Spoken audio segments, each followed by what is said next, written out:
Hello বন্ধুরা, আজকে চলে এসেছি দৈনিক কারেন্ট অ্যাফেয়ার্স নিয়ে। 5টি গুরুত্বপূর্ণ কারেন্ট অ্যাফেয়ার্স নিয়ে হাজির হয়েছি। চলো কথা না বাড়িয়ে শুরু করা যাক।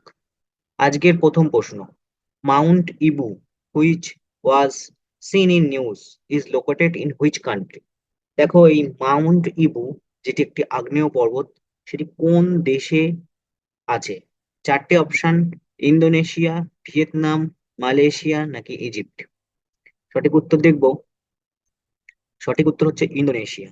দেখো, এই মাউন্ট ইবু ইন্দোনেশিয়ার একটি স্ট্র্যাটো আগ্নেয়গিরি পর্বত। 2024 সালে এই স্ট্র্যাটো আগ্নেয়গিরিতে ঘন ঘন অগ্নুৎপাত হয়েছে, এবং এই জানুয়ারি 15-তে 2025-এও কিন্তু এই আগ্নেয়গিরি ধরা পড়েছে, আগ্নেয়পাত হয়েছে। সেই কারণে এই ইন্দোনেশিয়ার এই মাউন্ট ইবু আজকে সংবাদে উঠে এসেছে। নেক্সট প্রশ্ন, হোয়ার ওয়াজ খেলো ইন্ডিয়া উইন্টার গেমস? দেখো, এই যে খেলো ইন্ডিয়া উইন্টার গেমস 2025 কোথায় অনুষ্ঠিত হবে? খেলো ইন্ডিয়া উইন্টার গেমস 2025 কোথায় অনুষ্ঠিত হবে? চারটে অপশন: আসাম এবং অরুণাচল প্রদেশ, লাদাখ এবং জম্মু কাশ্মীর, নাকি নিউ দিল্লি, না উত্তরাখণ্ড এবং হিমাচল প্রদেশ। সঠিক উত্তর লাদাখ এবং জম্মু কাশ্মীর। কেন্দ্রীয় ক্রীড়া মন্ত্রী মনসুখ মান্ডাভিয়া 23শে জানুয়ারি লাদাখে কিন্তু এই খেলো ইন্ডিয়া উইন্টার গেমসটা উদ্বোধন করবেন 2025। ঠিক আছে, নেক্সট দেখবো, দ্য মান্নান কমিউনিটি, মান্নান সম্প্রদায় এর প্রধানত কোন রাজ্যে পাওয়া যায়? দেখো, এই মান্নান কমিউনিটির যে ছবিটি আমি রেখেছি, ইনি মান্নান কমিউনিটির বা মান্নান আদিবাসী সম্প্রদায়ের রাজা। তার চারটে অপশন আছে, কোন রাজ্যে এই মান্নান কমিউনিটি দেখা যায়? চারটে অপশন: মহারাষ্ট্র, তামিলনাড়ু, কেরালা, কর্ণাটক। সঠিক উত্তর হচ্ছে কেরালা। কেরালায় মান্নান সম্প্রদায়ের আদিবাসী রাজা রমন রাজা মান্নান। তোমরা যে ছবিটি দেখলে, উনি হচ্ছেন আদিবাসী রাজা রাজা রমন রাজা মান্নান। ইনি এই যে প্রজাতন্ত্র দিবসের কুচকাওয়াজে, দিল্লিতে প্রজাতন্ত্র দিবস কুচকাওয়াজে অংশগ্রহণ করবেন। মান্নান সম্প্রদায় কেরালার একটি তপশিলি জাতি, তপশিলি এসটি জাতি, এবং দক্ষিণ ভারতের রাজত্বকালে একমাত্র উপজাতি এই রাজবংশ। ঠিক আছে, পরের প্রশ্ন দেখব, কোন প্রতিষ্ঠানকে 2025 সালে জন্য সুভাষচন্দ্র বসু আপদা প্রবন্ধ পুরস্কার দেওয়া হয়েছে? সুভাষচন্দ্র বসু আপদা প্রবন্ধ পুরস্কার দেওয়া হয়েছে কোন প্রতিষ্ঠানকে?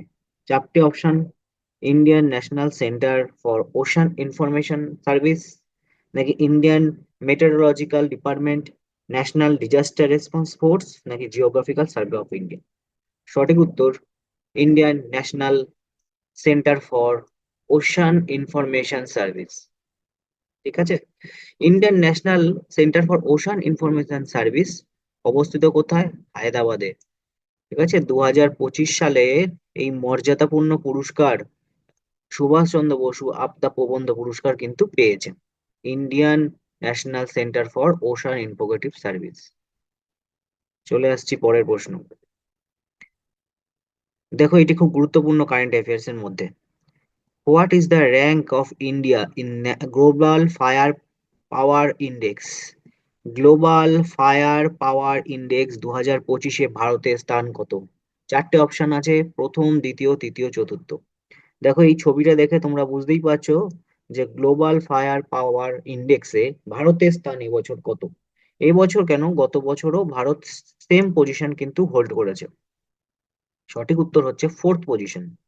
ঠিক আছে, এই ফায়ার পাওয়ার ইন্ডেক্স 2025-এ ভারত বিশ্বের চতুর্থ শক্তিশালী সামরিক দেশ হিসাবে উঠে এসেছে। সব আর যে প্রথম যে তিনটে দেশ আছে, প্রথম তিনটে দেশের মধ্যে মার্কিন যুক্তরাষ্ট্র, রাশিয়া এবং চীন। সব থেকে শেষে মানে লাস্টে রয়েছে ভুটান। সর্বনিম্ন 145 দেশের মধ্যে ভুটান সব থেকে শেষে রয়েছে।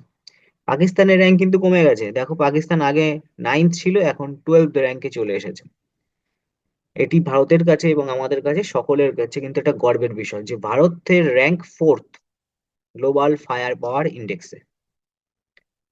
ঠিক আছে, এই ছিল আজকের গুরুত্বপূর্ণ কারেন্ট অ্যাফেয়ার্স। আশা করি তোমাদের ভালো লেগে থাকবে।